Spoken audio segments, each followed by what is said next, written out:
parte del presente que nos ha tocado vivir.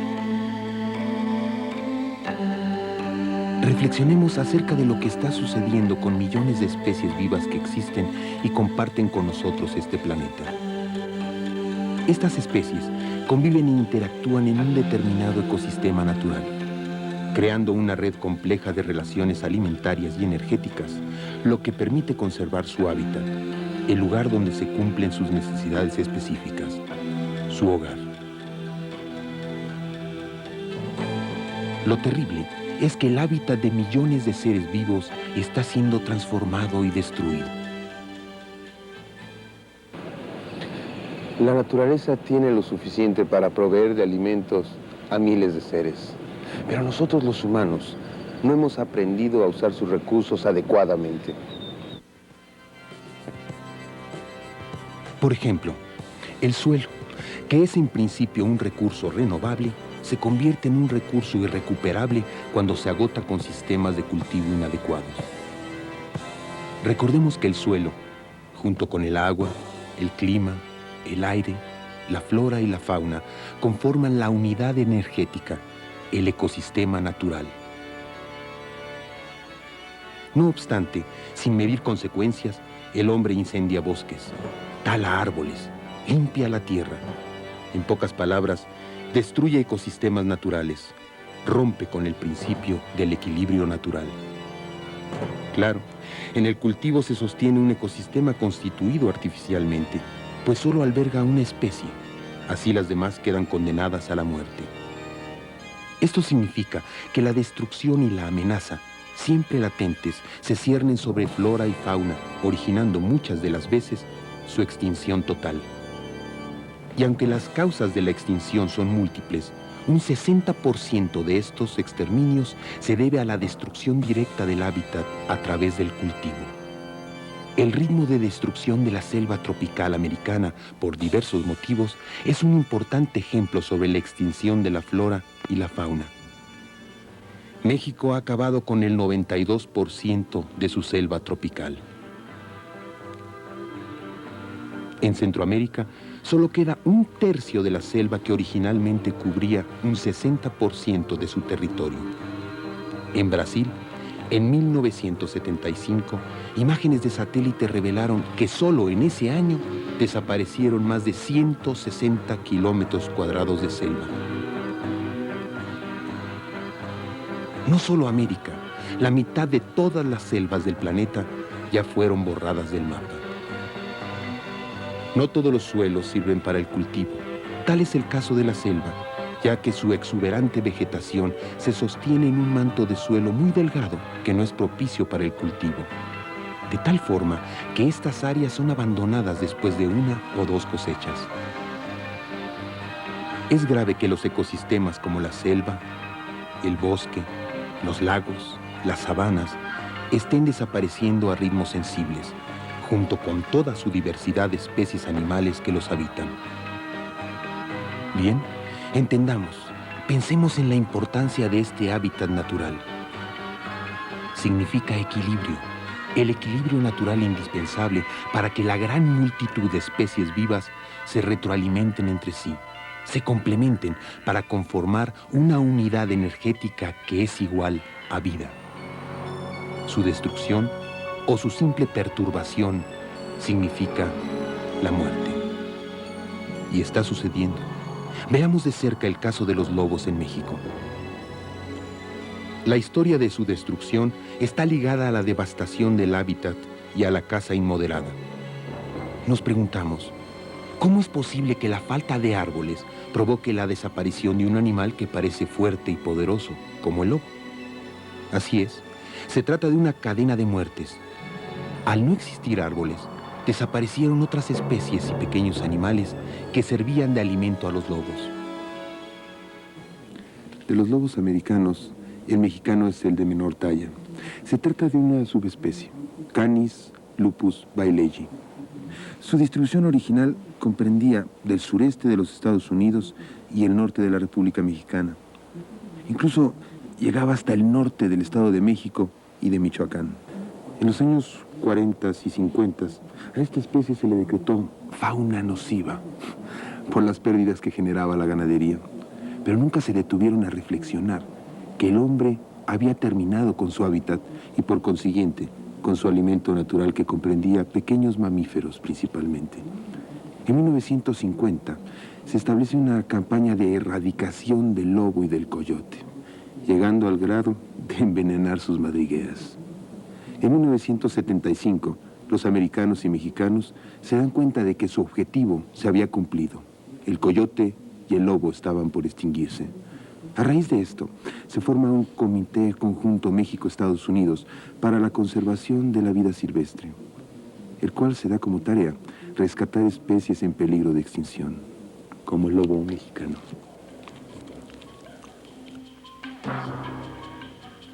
Pero, ¿cómo? ¿Cuántos seres vivos hay? ¿A qué ritmo están desapareciendo? Bien, según los científicos se estima que existen entre 5 millones mínimo y posiblemente más de 40 millones de especies vivas. Sin embargo, solamente se llevan registros confiables de los animales más notables, de los más evidentes y fáciles de observar. Por ejemplo, nos podemos referir a los mamíferos, los reptiles, las aves y los anfibios, de los que en total se conocen unas 20.000 especies. ¿Cuántos de estos seres vivos se han extinguido en la historia? Solo de estas 20.000 especies, en 1983 se habían confirmado 200 extinciones en el lapso de 1600 a 1950. Parece un número pequeño, pero recordemos que esto ocurre solamente en 20.000 de las posibles 40 millones de especies que existen. A fines de 1988, el famoso ecólogo Norman Myers calculaba que el ritmo de extinciones era ya mayor de 1.000 por año, y las pérdidas cotidianas son cada vez más y más grandes. Sí, la gran catástrofe ecológica es nuestro presente, y como ya se vio, tiene su historia. ¿Qué esperar en el futuro?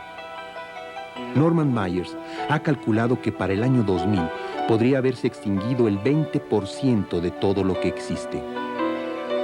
Esto es, de 1 a más de 8 millones de extinciones. Tan solo en una década más podrían estar ocurriendo más de 1.000 extinciones diarias. Y cabe preguntarse si para entonces habrá algún organismo que no esté amenazado. Las cifras desbordan la acción del hombre. Sin embargo, más que nunca, hoy se centra la atención con gran énfasis sobre los alcances de esta catástrofe, de manera que es motivo de estudio profundo e investigación científica con el fin de encontrar soluciones.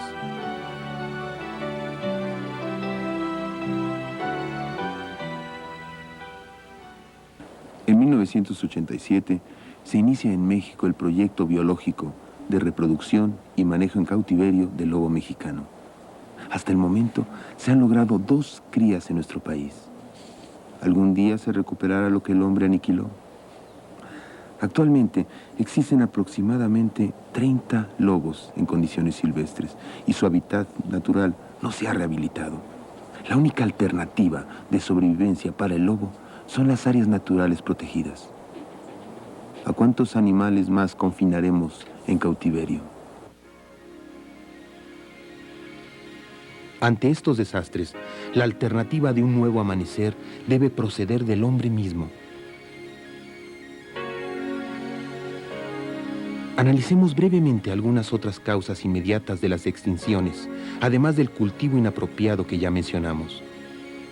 El panorama resulta sumamente preocupante, considerando que hay una gran diversidad de motivos de alteración de ecosistemas y extinción de especies, lo que dificulta las soluciones. La caza inmoderada es motivo de innumerables capturas y muertes. El hombre ha logrado domesticar especies que le sirven como alimento.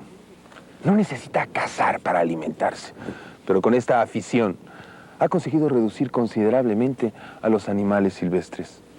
Animales que antes era posible ver fácilmente, ahora son tomados como cosa rara y asombrosa, como si lo normal fuera que dejaran de existir.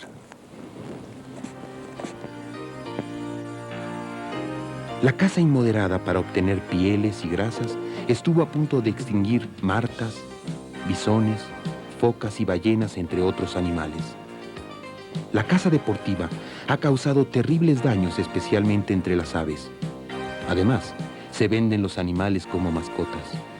Más absurdo aún, resulta que se trafique con la vida de cocodrilos, víboras, zorros y otros animales para convertirlos en objeto de lujo.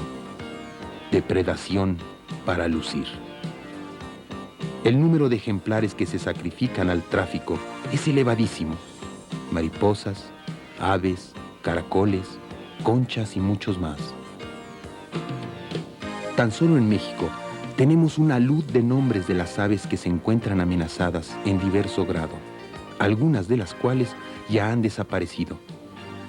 Hay muchas aves tropicales que están en peligro de extinción, como son varias especies de búhos, tucanes, guacamayas, loros y muchas más. Es penoso y al mismo tiempo causa indignación el caso de las decenas de miles de loros, a veces más de 100,000, que salen cada año de las selvas mexicanas. Un argumento injustificable para diezmar la gran diversidad de hermosos ejemplares es el precio que alcanzan en países europeos y en los Estados Unidos. Miles de dólares están de por medio.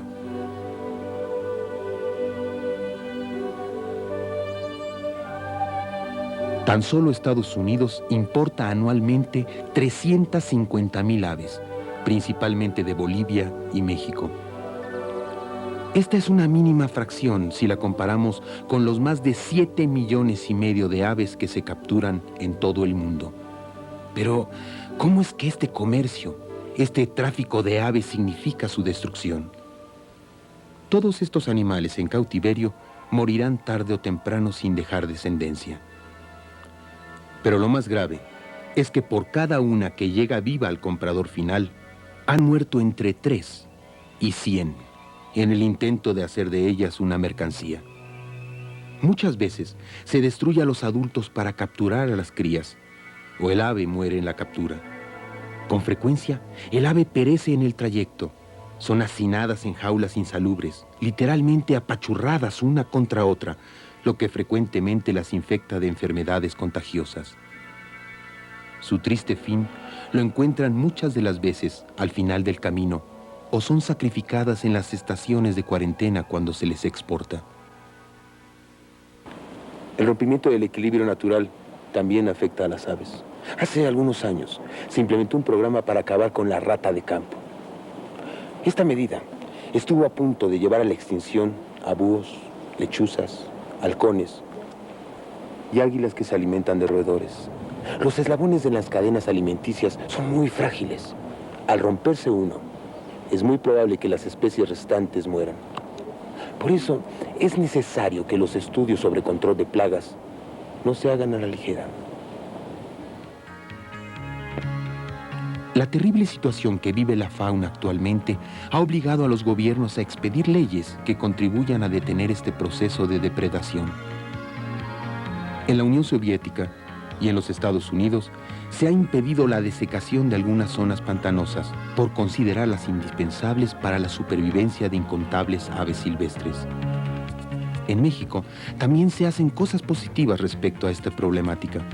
Un claro ejemplo es la recuperación del lago de Texcoco. Este lago se secó y era fuente de polvaredas que invadían el Valle de México. Cerca de él se construyó una planta de tratamiento de aguas residuales. Para su recuperación se limpió el suelo, se volvió a drenar el agua y se construyó un nuevo borde para contenerla. Bien, resulta que la reconstrucción del lago ha provocado un criadero de insectos. Así las aves migratorias como el pato de Canadá y el chichicuilote de México recuperaron su lugar de paso y se encargan de estos insectos tomándolos como alimento. En San Cayetano, Villa de Allende, en el Estado de México, se ha creado una estación de la vida silvestre y se continúa con la operación de un criadero de fauna en peligro de extinción, como medida apremiante para su preservación.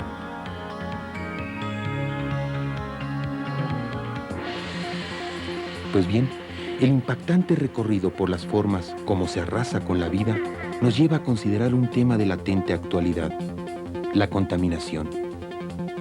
otro verdugo implacable al que se le adjudican masacres de seres vivientes.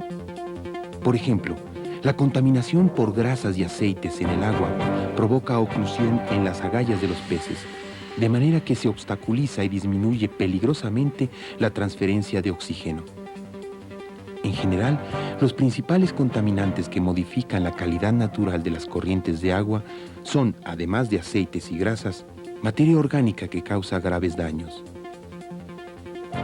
Si pensamos que la contaminación existe no solo en las corrientes de agua, sino también en el suelo y en el aire, el cuadro se torna deplorable. Los nocivos efectos de esta lacra del hábitat se extienden a una enorme cadena de seres vivos. Veamos un caso de cerca. Resulta ahora que el insecticida que se dispersó en el ambiente en dosis apenas notables es un concentrado veneno que daña el metabolismo del halcón. Este ya no es capaz de poner huevos de cascarón duro, sino de una fragilidad extraordinaria, haciendo que se malogren las pequeñas crías, de forma tal que el halcón será incapaz de reproducirse y puede estar en peligro de extinción. ¿Cómo es que se ha llegado a este punto? ¿Quién o quiénes son los responsables? La contaminación ha aumentado notablemente, como consecuencia, entre otros factores, del incremento de la industria, del uso desmedido de fertilizantes químicos, de DDT y otros plaguicidas, del aumento de vehículos con motor de explosión y de la acumulación de basura, principalmente envolturas de plástico y latería. Todo esto, sumamente perjudicial para los seres vivos, que les provoca no solo enfermedad, sino con frecuencia la muerte. Un estudio reciente considera que la contaminación y destrucción del ambiente físico pone en peligro la supervivencia de alrededor de 280 especies de mamíferos, 350 de aves y cerca de 20.000 poblaciones vegetales. Una vez más, hemos de concluir que el gran responsable es el hombre, quien paradójicamente resulta ser víctima de su confort. No podríamos concluir este programa sin hablar de la tortuga en vías de extinción. A pesar de los esfuerzos a nivel mundial para lograr su preservación, la explotación sin límites de esta especie es alarmante. Especialmente en México, lo que sucede con ella es triste y grave. Con todo y la prohibición del gobierno mexicano, hay una intensa matanza de tortugas en las costas de Guerrero, Oaxaca y Chiapas. Y no solo en las costas. El consumo excesivo de tortugas se hace extensivo a los ejemplares de ríos y lagunas. A menos que se reproduzcan en cautiverio, la explotación comercial de la tortuga no es posible, ya que tardan mucho tiempo en crecer y reproducirse. Sus huevos son vendidos como alimento y se le atribuyen grandes propiedades alimenticias, pero en realidad tienen demasiado colesterol, por lo que se consideran más perjudiciales que benéficos a la salud. Su piel se exporta a Japón para la fabricación de bolsas y zapatos. De cada tortuga se obtienen unos 45 centímetros de piel. En realidad, los productos que se obtienen de estos animales son escasos, mientras que su pérdida rompe el equilibrio natural.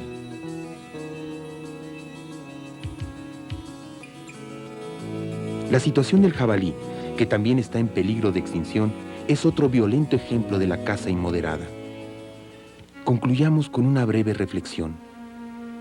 Cada una de las especies vivientes tiene determinadas características, maravillosas sustancias, algunas de las cuales solo ella posee, hormonas prodigiosas, enzimas de insospechadas virtudes. Hay un gusano cuya baba nos proporcionó la seda.